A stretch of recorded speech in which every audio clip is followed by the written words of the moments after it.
মুমিনদেরকে বলা হয়েছে তোমরা কখনো হতাশ হবে না, কারণ তাকদীর লেখা হয়ে গেছে, হতাশার কোনো কারণ নাই।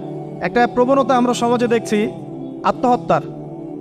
ইয়াং জেনারেশনকে আমরা নসিহত করব যে ভুলেও নিজের জীবনকে বিসর্জন দিতে যাবেন।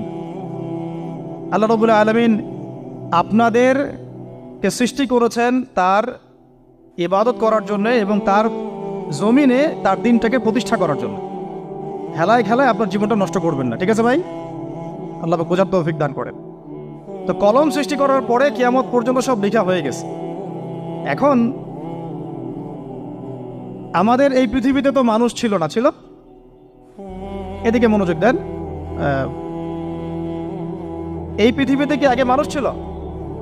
এই পৃথিবীতে আগে কি ছিল তাহলে বলেন? হ্যাঁ, মাশাআল্লাহ। এই পৃথিবীতে আগে কি ছিল?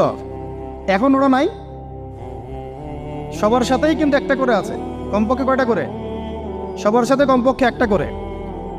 আর কোন কোন জায়গা আছে যেখানে জিনের বড় বড় আখড়া আছে। পৃথিবীতে যে জায়গাগুলো থেকে ইসলাম বিরোধী অপতৎপরতাগুলো চলে, ওখানে জিনের আখড়া বেশি। আর কথা বুঝতে পারছেন? তো জিন জাতিকে আল্লাহ পাক ধ্বংস করে দিয়েছেন তাদের পাপের কারণে, আল্লাহ দ্রোহিতার কারণে, অবাধ্যতার কারণে।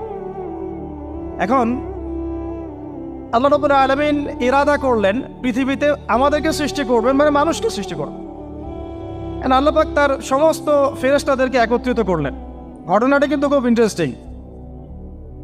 আমি জানি এখানে ওলামায়ে কেরামও আছেন, তবে আমি সবার জন্য প্রযোজ্য হয় এমন কথা বলারই চেষ্টা করছি, কারণ অনেকে হয়তো এগুলো নাও জানতে পারে।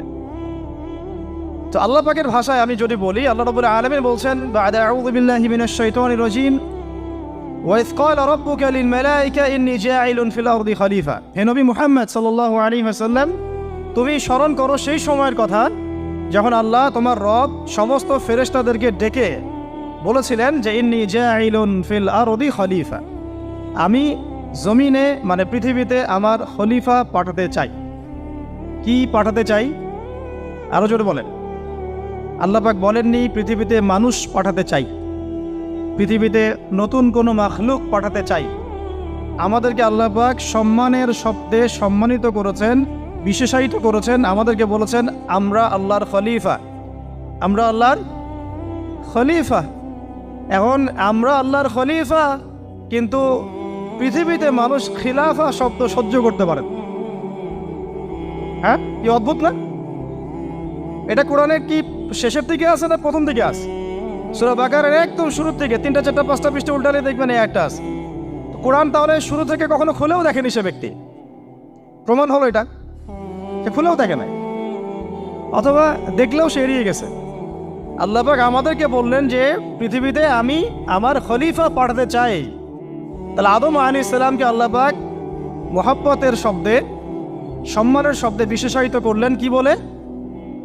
সুবহানাল্লাহ, সুবহানাল্লাহ। আর খলিফা কাকে বলে এটা আমি আপনাদেরকে বোঝাচ্ছি একটা দোয়া থেকে।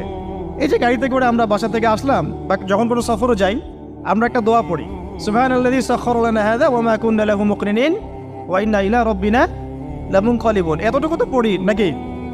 বা এগুলো পড়তে হবে? বইমেলা এসেছি শুধু লেকচার শোনার জন্য না,